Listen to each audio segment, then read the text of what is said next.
I cut the check, I cut the check, I cut the check. Tell my niggas we up next, so we up next. She shot a text, she shot a text, she shot a text. Kill the I might put the different day, put a nigga on that same shit. I've been ballin' with my niggas, Kevin Cambridge. Oh, you drippy, but you better tuck your chain quick.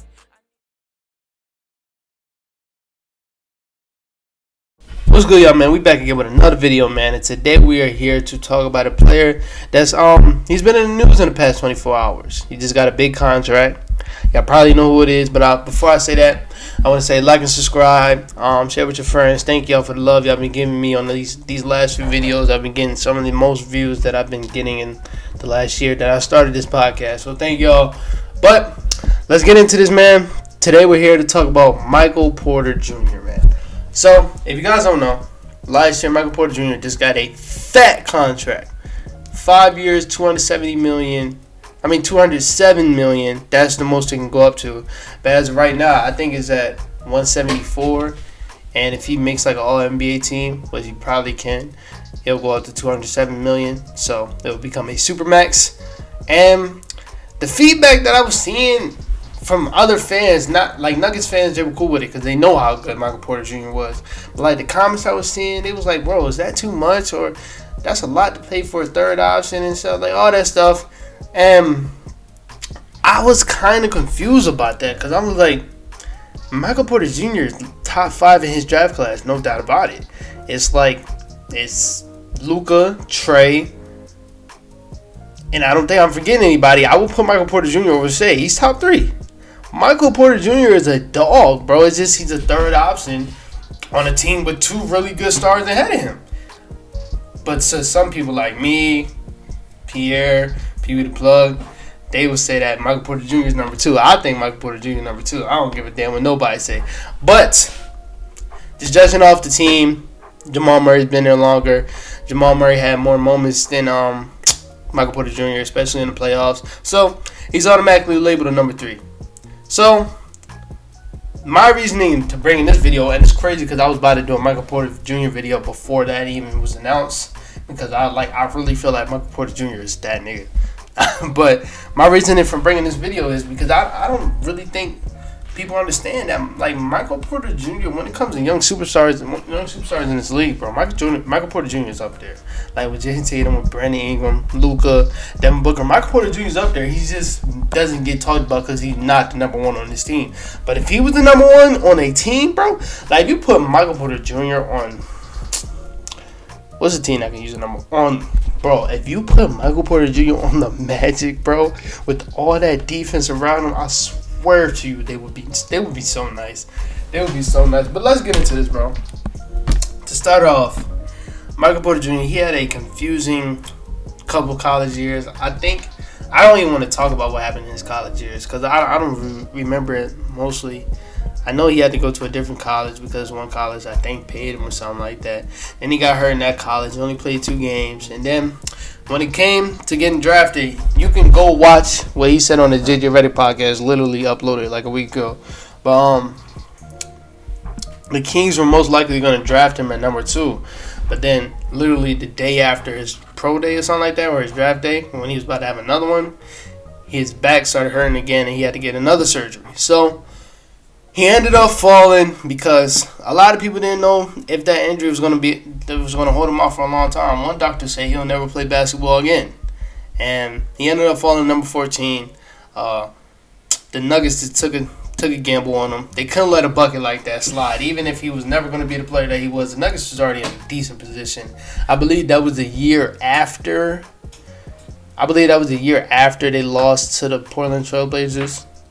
But they were already in a decent position. So they could afford to just, I wouldn't say waste a pick, but they can afford to make a pick like that. Hold on, let me mute this. Yeah, let me mute this. But yeah, they can afford to do that. So after that, his rookie year, he didn't have a good year at all. He didn't even play. Like, he didn't play at all.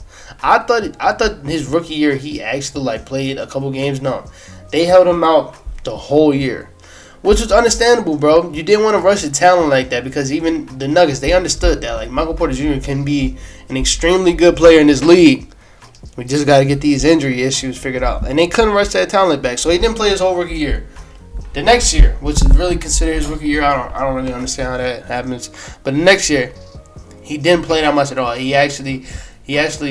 held him back for most of the year.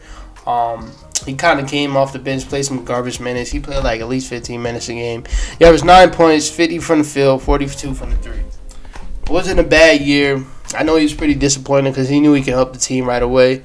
But they didn't want to rush him back. Like I just said, he was just really hurt a year ago, so they didn't want to rush him back. But then it came to the bubble. And that's where he finally got his opportunity. In the bubble regular season, I want to say it was 9 games. Or no, it was 8 games because the Suns went 8-0. He averaged 22 points, 8 rebounds, 55 from the field, 42 from the three. First of all, I want to say 55 on the field is crazy. For a small forward, that's crazy. The consistency, and you're going to see it throughout this whole video, he is as consistent as you can get. I'm talking about like he's shooting percentages from the field that literally like big men shoot from the field. Like Joel Embiid, I think Joel Embiid shoots like 62%. He shoots 55 from the field, taking more difficult shots, more shots all around the court. That is crazy. And then his third year, when he actually gets a chance, and he's actually the starter, he earns his starting spot. He averages 19 points, 7 rebounds, 54 from the field, and 44 from three. Like I said, the percentages are crazy. Before doing the studying for this video, I did not know he was as consistent as he was. When I looked at it and it said 54, I was like, what, bro? He's shooting 54%. I knew he was a consistent player. Like, I rarely see him miss. I'm not even going to lie. I rarely see him miss. But 54% throughout the whole year, and then you're shooting 44% from the three. That is crazy as a number 3 option. If that's what you're getting out of your number 3 option, that is crazy. And your number 1 is the MVP, and your number 2 is one of the best playoff performers we've seen in the past couple of years. Like, they are in a good spot, bro. But like I said, man, that percentage is crazy. On 13 shots a game, he had 13 shots a game. He averaged 54% from three. That is wild. That's crazy. Jamal Murray went out, I want to say, I think the date was April 12th against the Warriors. And that's when Michael Porter Jr. took his game to another level. I didn't want to count the playoffs because the playoffs was kind of a hard time for them, especially in that second series. The first series was decent, but he didn't average his best numbers. And this is a good video. I didn't want to come here making it look like he had some bad stats. So when Jamal Murray went out, he averaged 21 points, 6.5 rebounds on 50% shooting. The one thing that was crazy to me is he averaged 50% shooting, but from the three, he was like 25. That was so confusing. I didn't understand that at all. But look at it. When he's the second option, his numbers jumped out again. 21 points. Rebound kind of went down a little bit. But 50% from shooting. He is one of the most consistent players that we have in this league. As far as shooting as anything. He's the most consistent players we have in this league. Now, the thing that really makes him like sort of unstoppable, I don't want to give him that unstoppable title yet, but like when you look at him play, bro, it's like it's completely hard to guard him. He gets guarded by the best wing defender on every team. It's hard to guard him because when you look at it, bro, he's already 6'10", shooting as consistent as anybody in the league. It's hard to defend because you can't block his shot. You can't even contest his shot. He's 6'10" and he's shooting above his head. It's hard to guard at all. You can't really guard it, bro. So when I look at comparisons for Michael Porter Jr., a player that a lot of people are going to say he plays like it's KD, I don't see it at all. I understand it, bro. And that's something that we as, not the media, but just as fans, got to stop doing. We see a long player that can dribble, that can shoot. We got to stop comparing them to KD, bro. Like, make something else up, bro. But when you look at Michael Porter Jr., it doesn't look like KD at all. He has T-Mac's game to the T. He's a better shooter than T-Mac, but everything else, he has it to the T, bro. They play just alike. As far as mid-range scoring, he gets a lot of his shots off the screen. A lot of step-backs they like to do. The shot, same shooting form over the head. They play just alike, bro. They can go off for 50 at any night, bro. They play just alike, bro. You got to watch some T-Mac. Matter of fact, I'm going to put some T-Mac clips in behind this video. They play just alike. So when you look at Michael Porter Jr., bro, that's the potential I think he has, bro. I think he can be the T-Mac of this era, bro. Just not with the injuries. Because his scoring repertoire, as he adds on to it, as he adds on the handle, that's something that he really needs to add on now. Because when you watch Michael Porter Jr., I'm not gonna lie, he gets a lot of his buckets off of Jokic, off of Jokic's assists. He shoots 46% from spot up shooting, which is not bad at all. That's really great, actually. He's spot up 3-point shooter. He's 46%. But he gets a lot of his buckets off of Jokic. They do this one little play where Jokic is at like the post. Michael Porter Jr. will come in from the corner and set the screen, get the ball to Michael Porter Jr., pulls up right on the free throw line. They do that a lot. But the one thing I need from Michael Porter Jr. to add is just more. Just add a handle. He has a little bit of a handle, but like a little bit of handle, just create your own shot, bro. Because he has the length to finish around the rim. He's a really good finisher. Like I said, he can shoot over anybody. He's a 3-level scorer. It's just about the consistency and finding your own shot.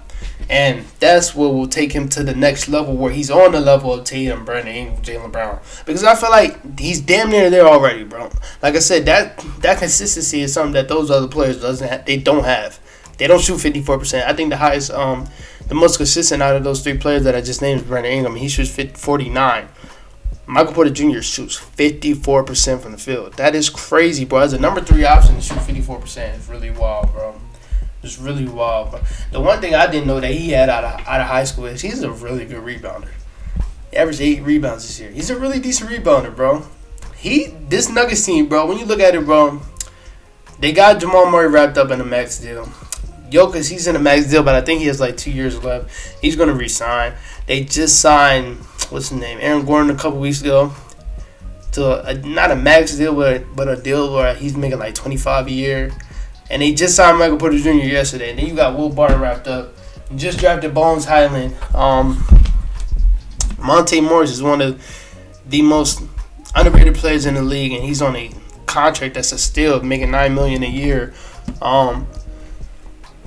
Probably can do something with Bobo. Like, this team, they're going to win a championship in the next couple of years.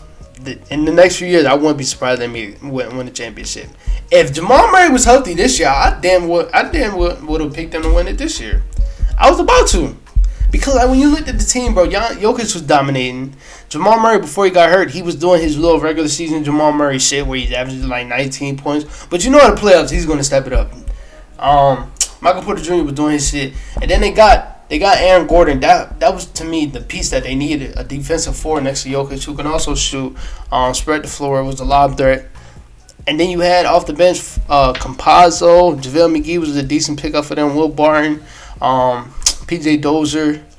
Then you had Austin Rivers, who's also starring, Monte Morris. Like, they had a little decent team. I definitely would have picked them to win the championship if Jamal Murray didn't get hurt, bro. Because it looked like they didn't have a lot of defense, but the offense was just top tier. That was hard to stop. It was hard. But in the next couple of years, as they're playing, getting healthy, playing great together, I wouldn't be surprised if they win the championship, bro. I really wouldn't, bro. But yeah, Michael Porter Jr., bro. For people that were saying that was overpay or some shit, stop it. Michael Porter Jr. is a dog. He is a dog, bro. Like I said, I know I keep saying this, but 54% from a small forward is crazy, bro. It's crazy. I've never seen that. I've been watching basketball for 10 years. I've never seen that. So, other than that, man, that's it for this video, man. I'm trying to make these videos more shorter. What the fuck? I'm trying to make these videos more shorter. So, shout out to Michael Porter Jr. for getting his contract. The Nuggets are going to be a fun team this year. I don't think it's out of the realm to say that Michael Porter Jr. is most likely winning Most Improved Player this year. Him or Darius Garland, most likely winning Most Improved Player. I wouldn't be surprised if Michael Porter Jr. averages like 25 points this year. He's going to dog. Him and Jokic are going to dog.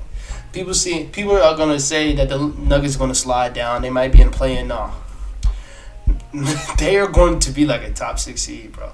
They're still going to be a dog. If I'm them, let's say this. If they're like a top 6 seed, I'm not playing Jamal Murray the whole year. Until the last 10 game of the season to like get your reps in and shit. I'm not rushing him back. No.